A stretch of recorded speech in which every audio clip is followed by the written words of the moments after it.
अपनी माँ को मायके भेज दो, मुझसे उनकी सेवा नहीं होगी। अभी भी ये शब्द शर्मिला जी के कानों में गूंज रहे थे। उनकी बहू निशी इतनी निर्दयी कैसे हो गई जो अपनी सास के लिए ऐसे शब्द बोल गई। आखिर निशी ने अपनी शादी के 3 साल बाद ही उन्हें आईना दिखा ही दिया, लेकिन वो तो सास थी, इतनी आसानी से हार तो मानने से रही। बस अब वो निशी के माता पिता का इंतज़ार कर रही थी। आखिर उनकी बेटी ने ये शब्द बोले तो बोले कैसे। निशी की शादी शर्मिला जी के बेटे कुलदीप के साथ 3 साल पहले ही हुई थी।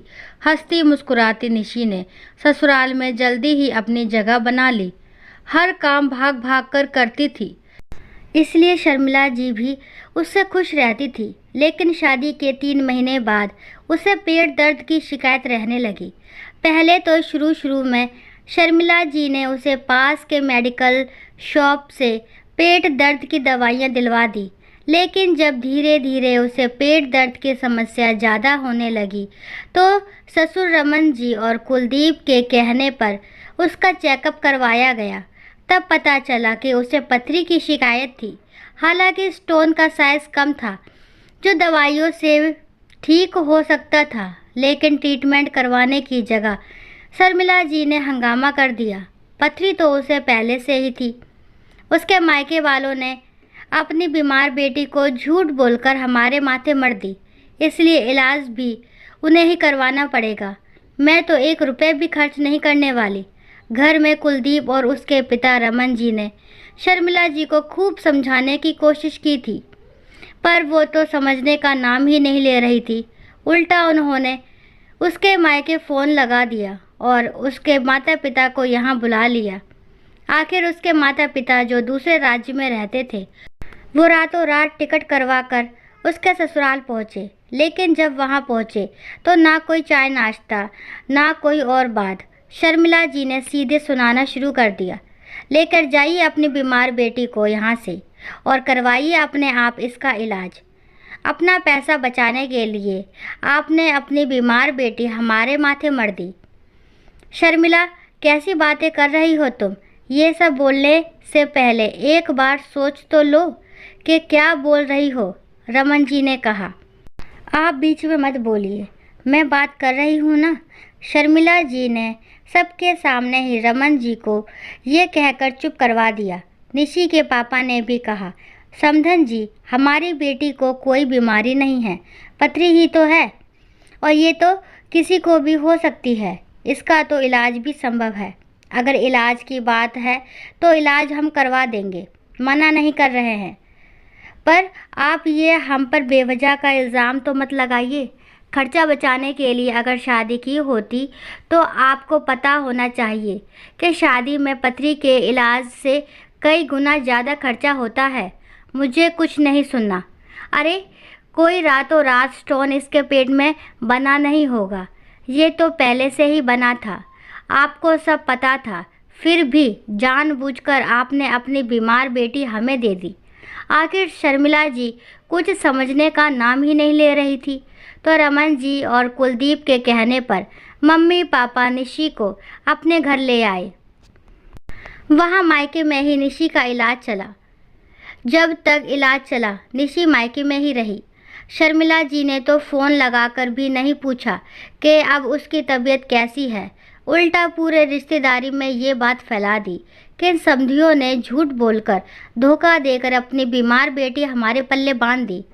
अपने माता पिता पर लगे ऐसे इल्ज़ामों के बाद भला किसी बेटी के मन में अपनी सास के लिए इज्जत रहेगी? निशी जब ठीक होकर ससुराल पहुंची तो उसके मन में शर्मिला जी के लिए कोई इज्जत नहीं रही। हालांकि वो अपना बहू का धर्म बखूबी निभा रही थी। कुछ महीनों बाद वो प्रेग्नेंट हुई तो शर्मिला जी ने 8 महीने तो उससे जमकर काम करवाया, लेकिन जब उसका 9वां महीना शुरू हुआ तो उस समय भी उसे मायके भेज दिया, ये जानते हुए कि डॉक्टर ने उसे सफ़र के लिए मना किया है।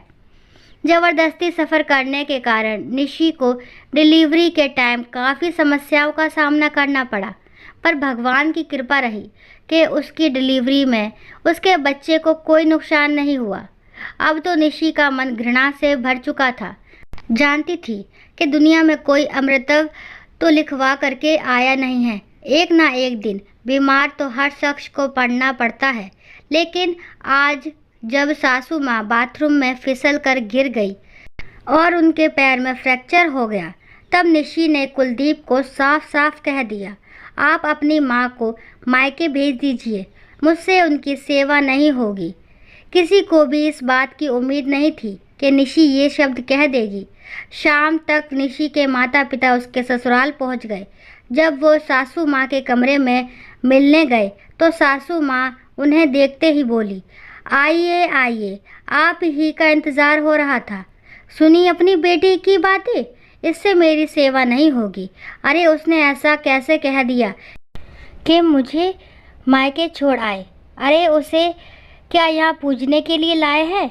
यही संस्कार सिखाए हैं आपने उसे कि अपनी सास की सेवा मत करना।